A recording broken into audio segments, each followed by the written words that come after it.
Hello everyone, welcome back to my channel. I am Krupakshiba Jadeja, a first year MBBS student. Exam, last day of struggle, संघर्ष का आखिरी दिन। मुझे कई सारे स्टूडेंट्स के मैसेजेस आए कि दीदी एग्ज़ाम्स नज़दीक आ रहे हैं, कहीं देर तो नहीं हो गई, टाइम बहुत कम है, रिवीजन बाकी है, स्टार्ट कैसे करें, कंप्लीट होगा या नहीं, एग्ज़ाम के दिन क्या होगा, क्या मेरा सिलेक्शन होगा, क्या मैं क्रैक कर पाऊंगा। Relax, calm down. Let me tell you, देर अभी भी नहीं हुई है आपसे एक बहुत बड़ी गलती।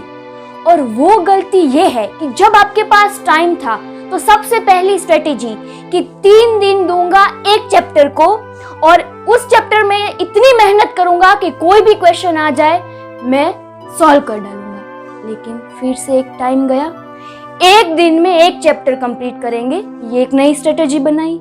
फिर से एक टाइम चला गया, एक दिन में 3 चैप्टर्स कंप्लीट कर डालेंगे, ऐसी स्ट्रेटेजी बनाई। और फिर से ऐसा टाइम चला गया, अब वही 3 चैप्टर इंपॉर्टेंट नहीं है इसलिए नहीं करेंगे, अब इतना ही टाइम बाकी है कि सिर्फ इंपॉर्टेंट टॉपिक्स, वेटेज वाले चैप्टर्स ही करेंगे। और ये जो आपका माइंडसेट जो आपने बनाया था, ये जो स्ट्रेटेजीज बनाई थी कि टाइम है इसलिए कर डालेंगे, अब टाइम नहीं रहा है, वही थी आपकी एक सबसे बड़ी गलती। बट अभी हो गया सो हो गया, अब इस टॉपिक पे बात करने का कोई मतलब नहीं है। अभी इसी वक्त वॉर के रूप में, बैटल के रूप में जो एग्जाम है, हमें उसमें रणनीति, स्ट्रेटजीज के साथ लड़ना है।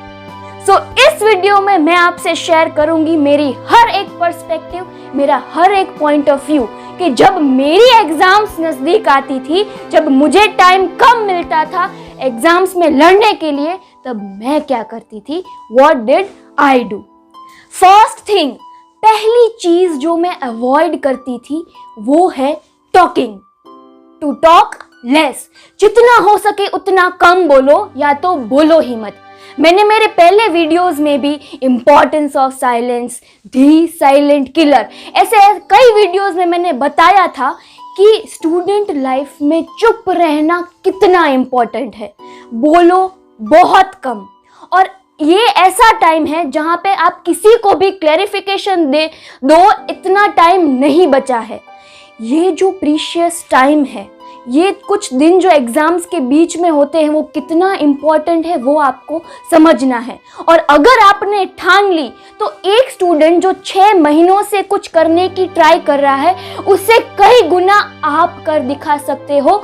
लेकिन चाहिए एक फर्म डेडिकेशन, और हमें करना है वो है स्मार्ट वर्क। लेकिन ये मैं बिल्कुल नहीं कह रही कि स्मार्ट वर्क से आप टॉप कर जाओगे, क्योंकि हार्ड वर्क के बिना सक्सेस स्कोर इज 0।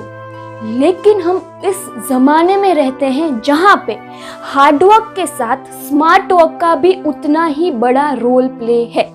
सो इसलिए we have to do hard work along with smart work.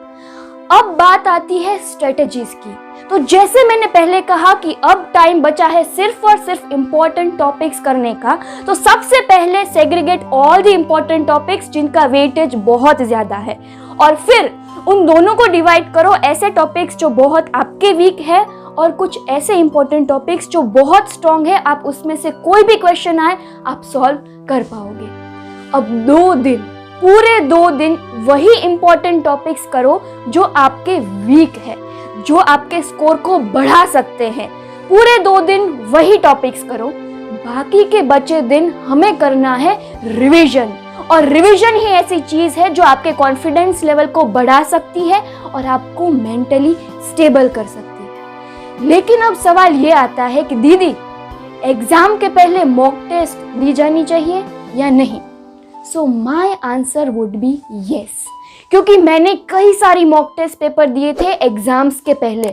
मैं आपसे ये भी कहूँगी कि जब मेरी नीट एग्जाम थी उससे एक दिन पहले भी मैंने मॉक टेस्ट पेपर दिए थे। लेकिन माय फर्म एडवाइस इज कि आप मॉक टेस्ट पेपर तभी दो जब आपका रिवीजन पार्ट बहुत स्ट्रांग हो और आपने रिवीजन कंप्लीट कर दिया हो। क्योंकि अगर आप मॉक टेस्ट पेपर देने बैठो और रिवीजन छूट गया तो आपका कॉन्फिडेंस लेवल गिर सकता है। और दूसरी चीज़, अगर इस टाइम पे मॉक टेस्ट में कम मार्क्स आए तो उसकी वजह से तो कॉन्फिडेंस लेवल गिरना तय है, और ये अफोर्डेबल बिल्कुल नहीं है। आपको जो याद होगा वो भी आप भूल सकते हो। इसलिए जितना हो सके उतना रिवीजन करो। Revise the same topic you have learned on the same day. Space repetition करो। और रिवीजन कैसे करें वो भी मैंने एक अलग वीडियो बनाया है, आप देख सकते हो। सो लास्टली अब आता है प्रीवियस ईयर पेपर्स। और ना कि सिर्फ मैं, बल्कि कई सारे टीचर्स, स्टूडेंट्स, टॉपर्स सब कहते हैं कि previous year questions, PYQ papers कितने इंपॉर्टेंट है। जब आप प्रीवियस ईयर क्वेश्चंस सॉल्व करते हो तो आपके माइंड में क्राउड कम होता है और आपका विजन क्लियर होता है कि कौन से ऐसे टॉपिक्स हैं जिसमें क्वेश्चंस पूछे जा सकते हैं और कैसे पूछे जा सकते हैं। So please follow the instructions and solve the papers। और अभी तक कोई ऐसा है जिन्होंने प्रीवियस ईयर पेपर्स नहीं किए हैं, so please start it and complete it so that you can boost your score। मेरा मोटिव इस वीडियो में सबसे ज्यादा था एक टॉपिक पे, वो है कि स्ट्रेस, प्रेशर और डिप्रेशन में कुछ ऐसे रॉन्ग डिसीजंस मत ले लेना जिससे आपकी सालों की मेहनत सिर्फ इस स्ट्रेस की वजह से बिगड़ जाए।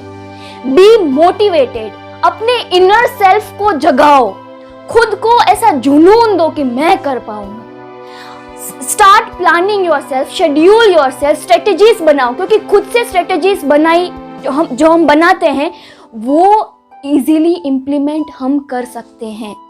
आप ही सोचो, अभी जो आपकी लाइफ है वो लाइफ एज कंपेयर टू जब एग्जाम खत्म होगी उसके नेक्स्ट डे की लाइफ से कितनी डिफरेंट होगी। Just imagine and inspire yourself. कोई भी चीज मुश्किल नहीं होती, हम सिर्फ उनको सोच सोच के मुश्किल बना देते हैं। तो जी जान से कोशिश तो करो एटलीस्ट, और अपनी हाथों की लकीरों को मत देखो, हमें तो उससे भी आगे जाना है। लास्टली मैं सिर्फ ये कहूँगी कि आपको खुद से ज़्यादा और कोई नहीं समझ सकता। So with this I wind up my video. ऐसे ही कई नई स्टडी स्ट्रेटजीज, स्किल्स, इंस्पिरेशनल और मोटिवेशनल वीडियो के साथ I will be back. So please subscribe and hit the bell icon. Till then stay safe, stay healthy and stay motivated. Thank you.